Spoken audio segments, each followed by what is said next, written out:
Hello, and welcome to What is Innovation, the podcast that explores the reality of a word that is in danger of losing its meaning altogether.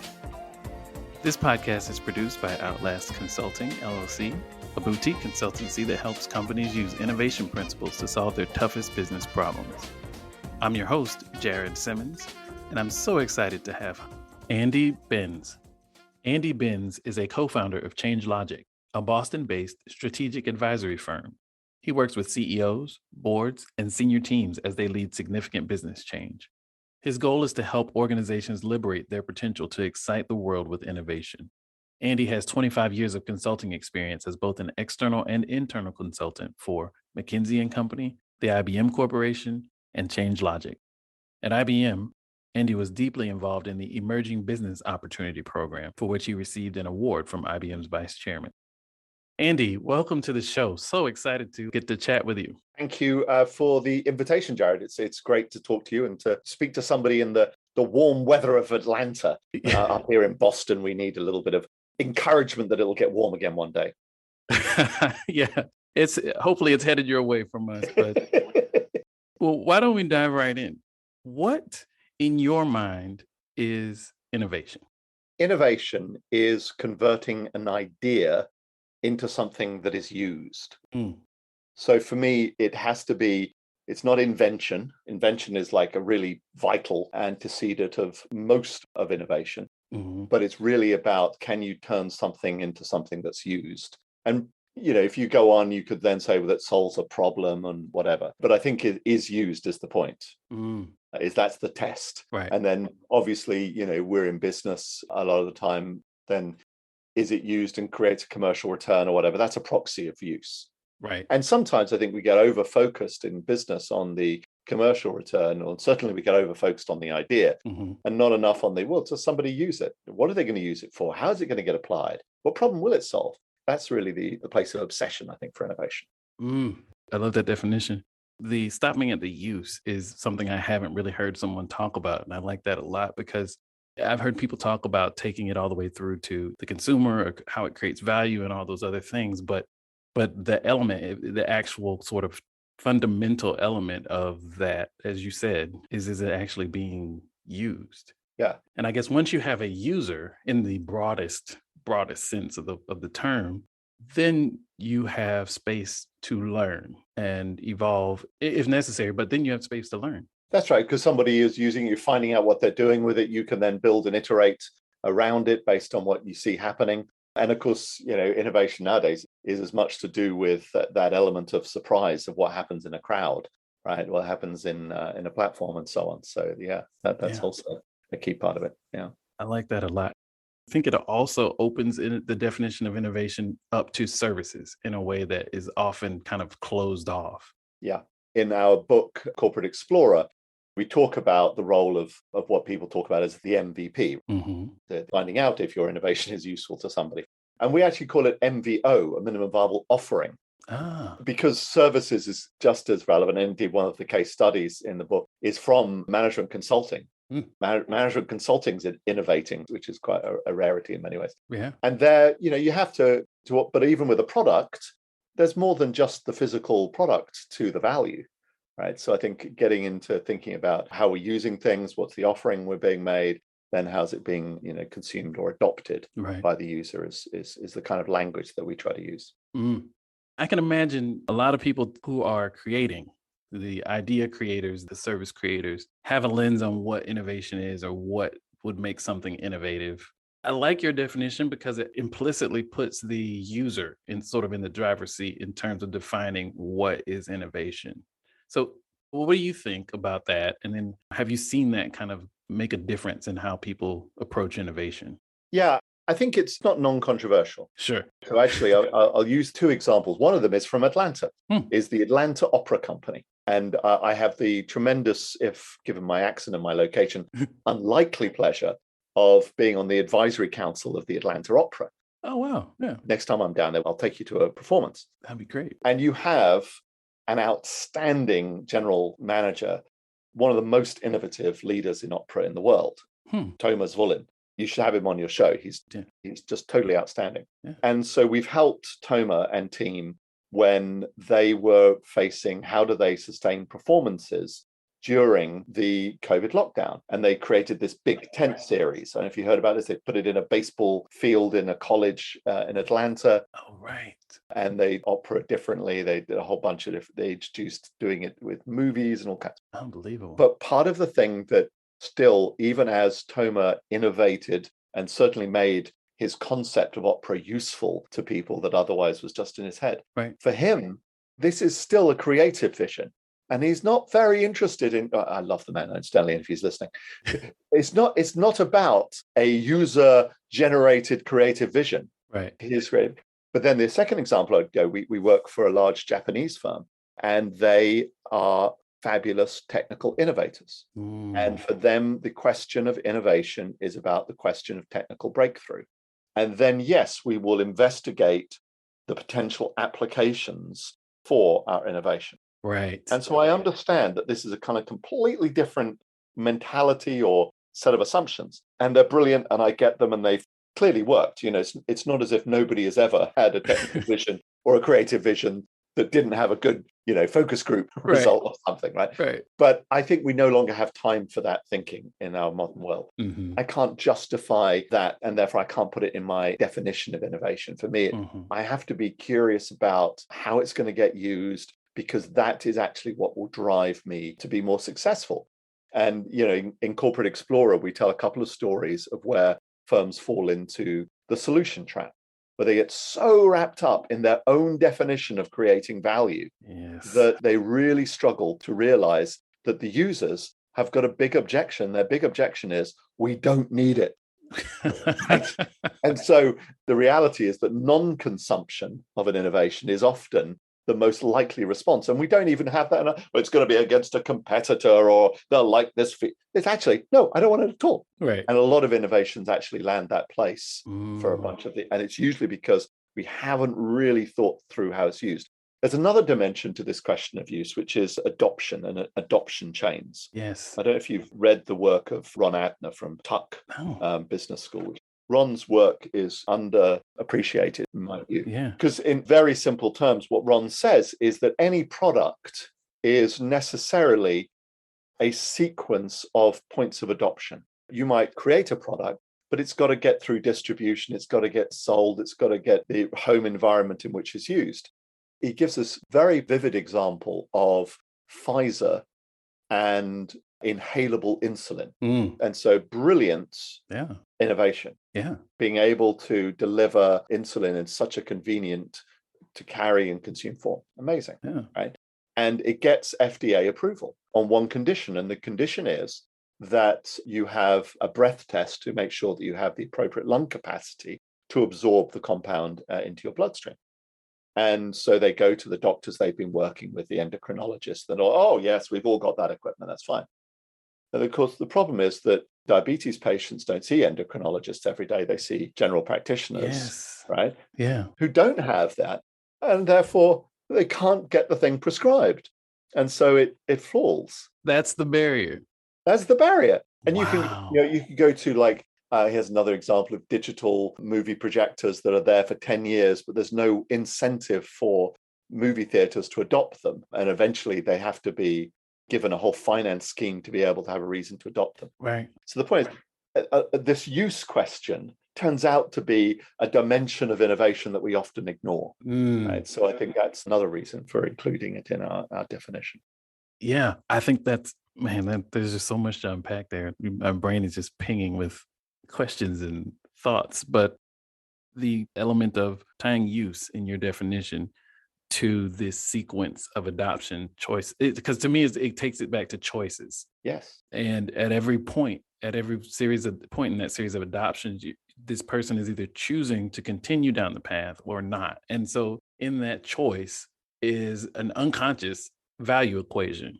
And at every point when they choose to adopt, you've demonstrated that the value of their idea of what you're offering is greater than the value of non-use. Of non-use or whatever they're doing today. Yeah. And Ron describes this as essentially a risk equation, exactly as you frame it. Yeah. I like the risk equation versus value kind of definition in that, especially in the last couple of years, we have become more value resistant and risk averse.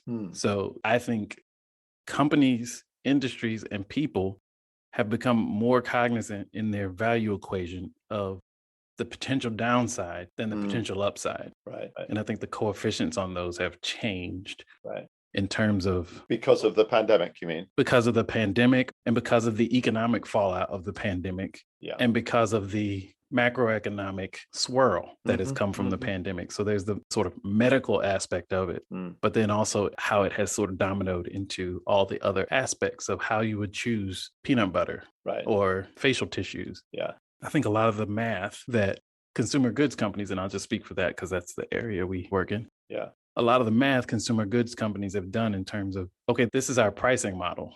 This is the number of SKUs we need to have in this set. This is how we approach this category. A lot of that has been fundamentally altered, and temporary adjustments are not a sustainable solution. And I think that's where that definition, having use in that definition, is also useful in terms of being able to reevaluate what you already have. So is it still useful? And is it still useful in the same way? Yeah, exactly. Our book, Corporate Explorer, one of the things that we're doing, I think, is trying to say, firstly, the book is about how do corporations lead innovation and disruptive innovation? Yes. Most particularly. And well, firstly, we give examples of where that's happened and happening. Yeah. But without minimizing the difficulties, right? You know, it's kind of, for many, this is like an oxymoron. Right. My dad was in the RAF, and he always used to say that military intelligence was an oxymoron. So for many, corporate innovation is the same. Yeah, yeah. But in reality, it does happen, and there are some great successful examples. And we wrote the book to try to inspire more, because we believe that corporations have assets, have potential, have people that can do this, and who are kind of locked up by a system that doesn't always permit it.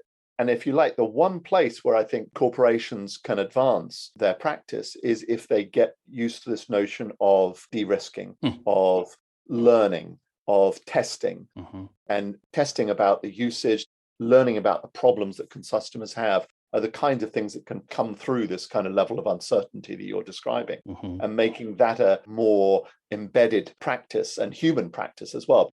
Yeah, there are processes, but you know, it's a human system that really stops it, right? Not the process in that sense. So true, so true. And I wonder if, as I think about what you're describing, I'm wondering about the difference between, because I'm thinking about innovation processes and how they've been, you know, sort of defined, structured, and implemented in corporate environments. And that's been, you know, a lot of my career. You used to hear the word risk a lot. What you didn't hear a lot was resilience. And I feel like, you know, when you're talking about it, I hear a lot of the elements of what I consider resilience, which I think is going to have to replace risk as a fundamental element of innovation going forward, because we now know that we know so little about what we thought we knew. You know what I mean? Right.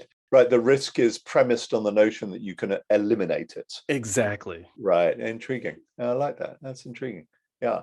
And so resilience is you just keep on learning until it strikes. Exactly. And without the sort of expert bias of being able to say, you know, I can know where all the risks are. Yeah. And I can productively react and respond to those. Yes. We've just been taught now very clearly that has always been a fallacy. Yes. And there's probably different muscles that you want to focus on building, understanding that you cannot de-risk a product or a process or an industry or a technology to a level that would allow you to only focus on risk. Where were you when I was writing chapter 8 of Corporate Explorer? That's a brilliant idea. I would have pinched happily, because we talk in the book about, you know, we talk about it as the silent killers of exploration. Oh, that's great. The phrase silent killers, I should say, I borrowed from one of my colleagues, Harvard, Mike Beer, wrote an article using that phrase like 20 years ago. But the silent killers of exploration are, firstly, it's about the focus on the short term. It's that lack of patience, that lack of ability to think beyond not just a quarter. And I think that the notion that this is all a public company problem is a little bit weak, because I work with plenty of private companies. It's the same problem. Yeah. It's a human challenge, right? Agreed. Another of the silent killers is then risk aversion. is this difficulty we have. Human beings love the new. We love to go towards the new, to find things that are exciting and possible. But unfortunately, the closer we get to having to commit to them, that puts at risk things we already have, and then we no longer want them anymore. Right. And that's what risk aversion is about, right? It's that pulling away just at the moment when it gets serious, which is why you asked me before the call about, what is innovation, but what is not innovation, right? And I'll answer that one here, because innovation is not about ideas and creativity, precisely for this reason, that we get so obsessed about the possibilities. Ideation is like a drug. It is. It's so compelling. It's so exciting. And the trouble is that it's also without any risk. It's without any consequences, without anything that you have to put on the table to do. It can be all just for fun and excitement. Right. And if innovation is about something that is used, well, then no, for me, that's not the issue. Now, of course, you need ideas and creativity helps. Of course. But let's not mix it up with being the same as innovation. Right. Nobody calls flour a cake, right? Right. Everybody knows the difference between flour and a cake. Yeah. But people call ideas innovation, and it's probably more analogous to, an ingredient of innovation than innovation itself. Yeah. Good. I could have used that in chapter 4. That's so many ideas. Okay. I'll have to do a second edition now. Yeah. I'm happy to provide whatever other thoughts I can. Yeah. Maybe I can make a couple more chapters, make it into a couple more chapters. Well, the name of the podcast is What is Innovation? Yeah. My favorite question is what isn't? Because I think that's where we really start to differentiate as thought leaders and as people who really spend time in the space. Yeah. That's where the nuances come in, because it's born of experience. Yes. And it's born of either watching clients fail or failing yourself in a way that tells you, okay, well, this is something that people define as innovative, but it doesn't really rise to the highest and best sort of definition of it, because you can do these things and still not, at the end of the day, end up with an innovation. End up with the outcome. Yeah. And the book Corporate Explorer is the product of 20 or so years work that I've done with my two co-authors, Mike Tushman from Harvard Business School, Charles O'Reilly from Stanford. And I've had the great privilege of working with them this whole time. And so wonderful. I wrote it. So just imagine this, I'm writing this book, first time I've ever written a book. Yeah. And the people who are giving me a grade are a Harvard and a Stanford professor. So it was like no pressure, right? But they were tremendously supportive. But it represents that long experience that we've had. Mm-hmm. And what we find is that when we are asked who get interested in this area of research that we have, which is how do you as a corporation manage a core business and explore into new areas? How can you do both simultaneously? Yeah. And so that's the sort of key area of work that we're focused on. And the thing is, when we walk into these companies, we see two classic errors time and again. There are a few others, but the two ones that really, actually I'm going to add a third because it just turned up the other day. The first one is that they are just obsessed with ideas. They have lots of ideas out there. Well, yes, we thought innovation is so important that we needed to ask the whole company to come forward with what businesses they would set up. Mm-hmm. And they create an innovation zoo, right? And depending on the company is the amount of money that gets spent. And sometimes these are like multi-million a year ventures that still don't have a clear idea of how what they're creating is going to get used to do. Right. So the innovation zoo is one. The second one is a little bit kind of reverse almost, which is that somewhere along the line, somebody gets impatient and they just spend and they invest ahead of learning. Oh, yes. And yes. In Corporate Explorer, we tell the story of GE Digital, which I think is exactly this. They got so excited about what they saw as the opportunity to put sensors onto industrial machines and capture data and run algorithms which would predict when the machines are going to fail, that they didn't really go and investigate, well, what's the point of market maturity?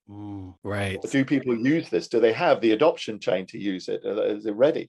And then they spend all of this money, and after 7 or 8 years, the whole thing crashes and it melts out the door. Oh my goodness. Because they spend well ahead of what they really know. And interestingly, that then creates this feedback loop of where nobody else will try for a decade. Right.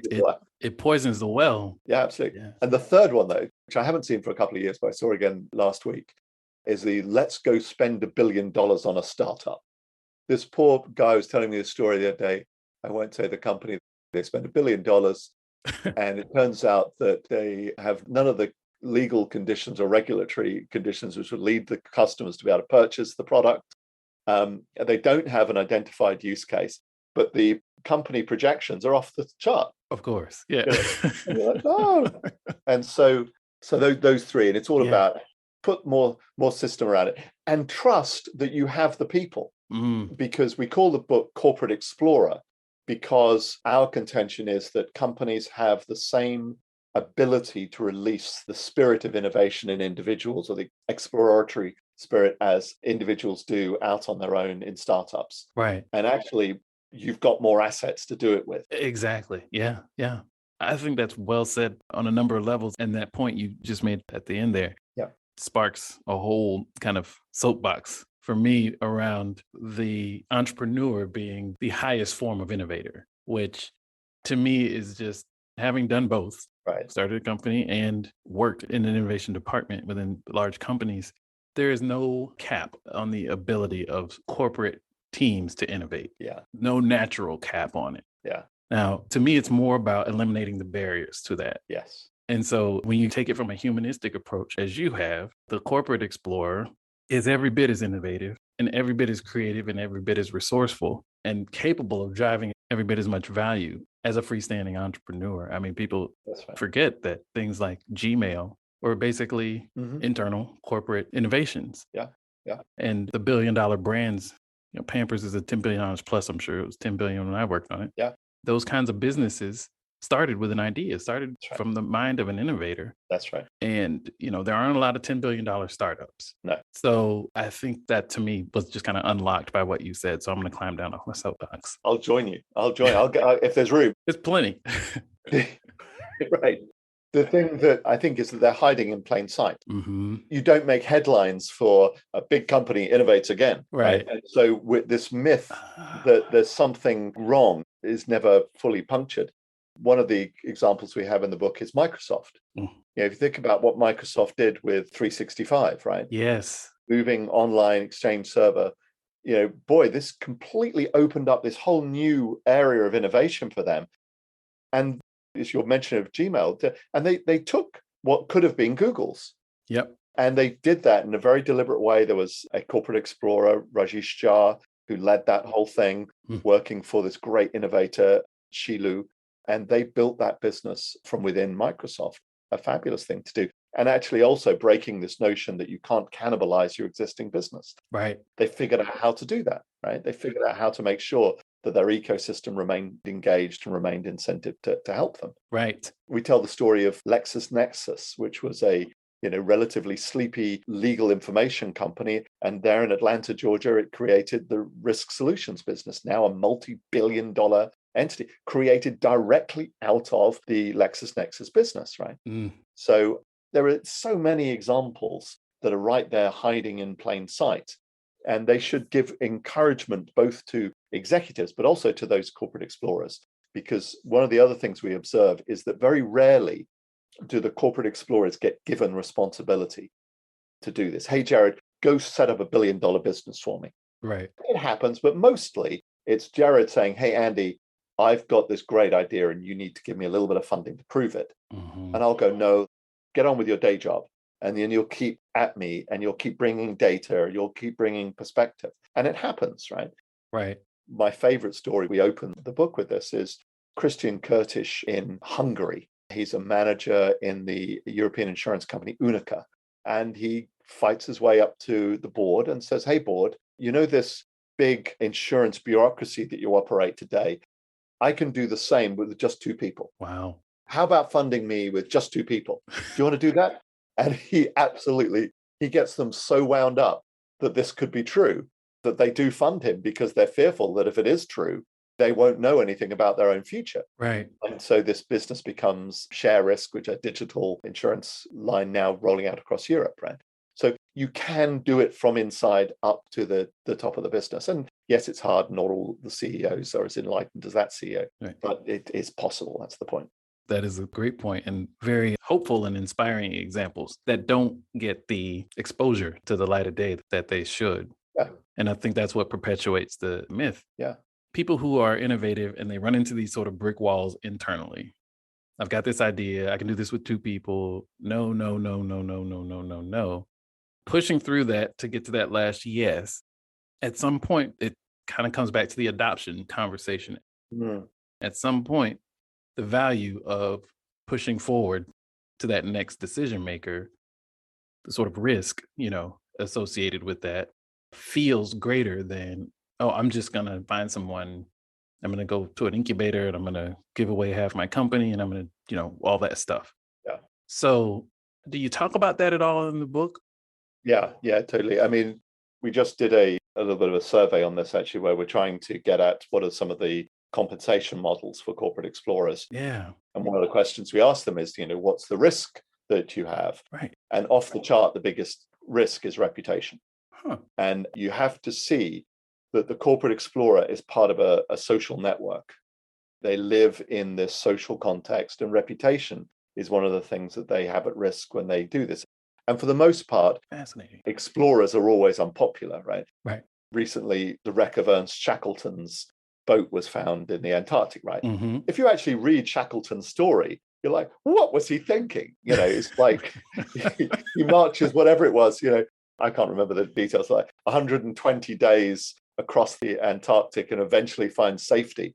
He gets back to London, takes a shower, and then he's back off again directly. There's a craziness to being an explorer and question. Right. The point is that in companies, they're a part of a social network and they've got to use that. So how do I find the allies? Mm-hmm. Don't get too obsessed with my innovation, my idea. Certainly be focused on its use and what customer problem it's solving and so on.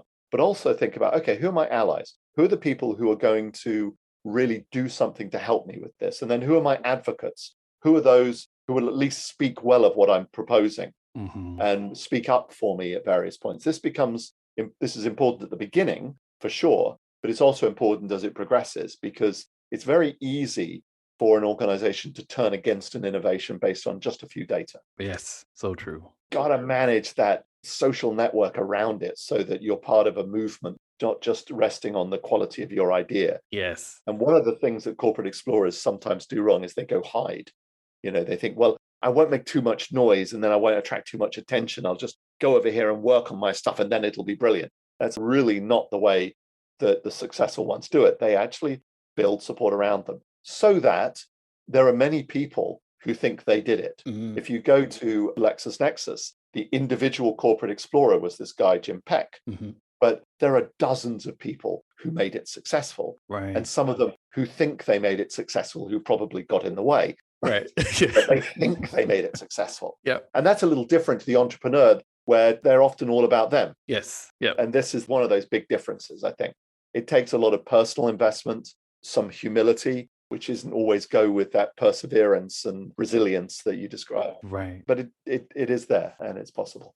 No, that's a great example and a great concept for people to sort of sit with and try to digest. Because if I look back 2, 3, 5 years into my career, entering into a big corporate innovation machine, it's easy to see all the things that fall off the wagon along the way. Yes. Oh, that was a great idea. Why didn't they do that? Well, this thing got to market, but they pulled all the cool stuff out of it. Right. And it's almost about bringing your business education along at the same pace as your technical education. And when I say technical, I'm a chemical engineer, so I can speak ill of my brethren and sisters in that space. But as engineers, we get a huge head start in terms of our technical knowledge and understanding and the processes and the outputs and what that can do directly. But we don't get the same education coming out of school about what it means for a business or for a company and why other people with different types of technical education, because marketing is a technical education, sales is a technical education, there's expertise there. Yeah. Why would people with different types of expertise make different decisions? Yes. And understand and taking the time to ask that question and get curious about it, as an engineer, using that curiosity, I think is what allowed me to be able to not get frustrated and sort of walk away and say, well, these people they don't get it. I'm going to go start a company. Yeah. So I wonder if there's an element in terms of surviving a corporate innovation environment that requires some sort of breadth of education. Yes. Self-education, or if companies can provide that type of education early on in a career to give people that broader view. Yeah. So that we're more curious about what others do and what value they bring. Exactly. Yeah. So I didn't list all of the silent killers. One of the other ones we talk about is actually professional identity. Yes. You go to an actuary or an electrical engineer or a chemical engineer, or actually one of the cases we don't tell in our book, Corporate Explorer, we do in my colleague's other book, Lead and Disrupt, is advertising. Yes. How does Havas, the French advertising company, respond to their own acquisition of a crowdsourced creative firm, Victors and Spoils? Well, they I will make a rude gesture to you, which the listeners won't be able to see, because that's what they have to say to them, right? You must be kidding, right? You can't do it that way. Our creative art is sacred. And some of those beliefs are not conscious. Right. Actuaries don't respond to a new way of doing insurance consciously to object. Electrical engineers don't object to being able to add value more through software, which is one of the biggest challenges they face. Right. But it's still, unless they're curious in the way you described, that becomes a big source of resistance. Yeah. It's unlocking the existing curiosity, because engineers, actuaries, advertising folks, they are naturally curious. Yeah. But that curiosity has been sort of channeled in a certain direction. Yeah. Certain direction. And it's really kind of inviting people to get sort of laterally curious and not just curious in that. To test some of their assumptions. Yeah. Yeah. I started my date this morning at 7:00 with a client team working in China. And I must say, one of the things that made it worthwhile was to hear them talking about challenging one of their most fundamental assumptions. I can't say the industry. Yeah, of course. And they were saying, well, what if this isn't true? We better go and find some evidence to find out whether we're right about this. I'm like, hallelujah. This got me excited. So it's a good way to start the day. Yeah, a great way to start the week. That'll get you that kind of insight, that kind of client self-directed insight will fuel you for a while. Yeah, absolutely. So building on that, Andy, is there any advice you'd have for innovators out there? So I do think being curious about the problems in the world that you can solve. And then, when you find one, really commit to it. Innovation is, as I just said, innovation is evidence-led for sure. Sure. It's not a science, right? And so there's a lot which is instinct as well. And I think this is one of the things that we get from looking at these corporate explorers, is that they have good evidence, they have good instinct, but all of them are curious about something in the world that they see or they experience, and they wonder. The management consulting story we tell is Deloitte and Balaji Bondili at Deloitte. And Balaji participates in the Asia tsunami relief through a crowd-organized activity. Right. Yeah. And he said, wait, we were really effective at that. What if you did management consulting with more of a crowd source model? Could that work? Would that mean that I don't have to get on the road the whole damn time? Exactly. And could do things differently. And so he built this thing, Deloitte Pixel, which partly because of the pandemic has, grown really rapidly. Yeah. So I think that curiosity, seeing in the world and then sticking with that, because sometimes your resilience, your commitment is what will define whether you can get it done or not. So those would be my two things. Sage advice. I'm appreciative of you sharing it with me and with our listeners. That's helpful to think about. Yeah, absolutely. Andy, it's been a genuine pleasure. And I thank you for making the time to chat. And I can't wait to pick up a copy of Corporate Explorer and especially check out chapters 4 and 8. So. To know what they could have been. Yeah. So I really appreciate your time and your insights, and just glad to know other people are out there fighting the good fight in the corporate innovation space. It doesn't get the attention and it doesn't get the support it often deserves. So thank you for your work in that space, because I know what it's like to try to push things forward without this kind of coaching and guidance. Thank you, Jared. Really fun talking to you. I appreciate it very much. Cheers. All right. Take care.